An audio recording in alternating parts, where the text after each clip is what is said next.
মাঝখানে সংক্ষিপ্ত একটু বলে ফেলি। এই যে দূরে মাইকটা আওয়াজ দিতেছে না, এই আওয়াজটা না আমার একটু কষ্ট হয়। বাকিটা আপনার আওয়াজ বন্ধ করতে হবে না, যেহেতু মাইকের সিস্টেম এমন হয়ে গেছে। এখন সব মাহফিলে এই সিস্টেমে মাইক হয়।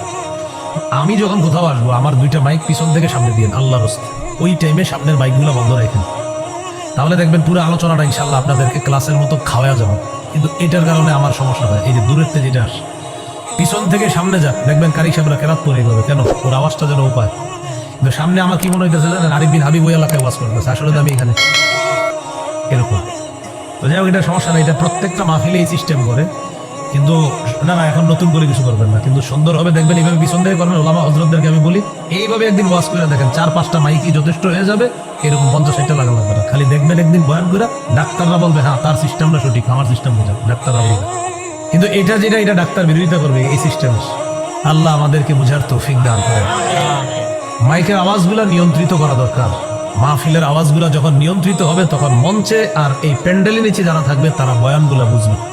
বিশেষ করে বড় বড় মাহফিল গুলাতে দেখবেন 50-60টা মাইক লাগায়, আর মনে হয় কি জানেন, কি জানে কেমন শুরু হয়ে গেছে। অনেক মানুষের কষ্ট হয়, সত্যি বলছি, প্রচুর কষ্ট হয় মানুষের। দোয়া আছে আপনাদের কাছে, আমি এই অনিয়ন্ত্রিত ময়দানে কয়দিন থাকবো আমি জানি না। নিয়ন্ত্রণ না করতে পারলে হয়তো আমি আমার নিয়মই থাকবো, কিন্তু অনিয়ন্ত্রিত ময়দানে আমার পক্ষে সম্ভব হবে না। কারণ মানুষ কষ্ট হবে আমার মাহফিলে, এই মাহফিল আমি করবো ইনশাআল্লাহ। খুব নিয়মের দিকে আগাইতেছি ইনশাআল্লাহ। সর্বোচ্চ 1-1.5 বছরের মধ্যে আমি নিয়মে আসবো, নিয়মে আসবে তো আমাকে পাবে, আমার নিয়মে আসবে না জিন্দিগি ভরেও কেউ পাবে না। কিন্তু নিয়ম, মানুষের কষ্ট হবে এমন মাহফিল হবে না, এটা আমার প্রথম শর্ত। মাহফিলের শর্তই হবে মানুষ কিছু আসবে। মহিলা প্যান্ডেল যদি হয় সেখানে ছোট্ট 2টা মাইক দিবেন, তারা বয়ান শুনবে, তো এলাকাবাসীর কষ্ট দেওয়া যাবে।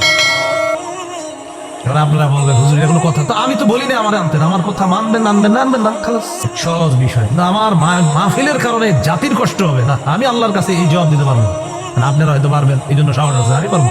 আল্লাহ আমাদেরকে বোঝার তৌফিক দান করুন।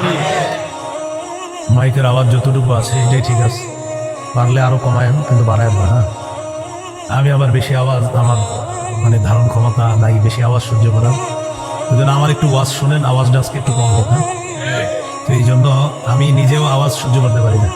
মাঝে মাঝে আমি চিন্তা করি মাহফিলের যখন আওয়াজ হয় ওই মাইকের নিচে আমারই অসহ্য লাগে, তাহলে আমার ওয়াজে অন্যদের কেমন লাগে আল্লাহ জানে। তো আশেপাশে অসুস্থ মানুষ থাকতে পারে, এই জন্য আশেপাশের আওয়াজগুলো একটু কম হলেও আশা করি ইনশাল্লাহ সমস্যা হবে না।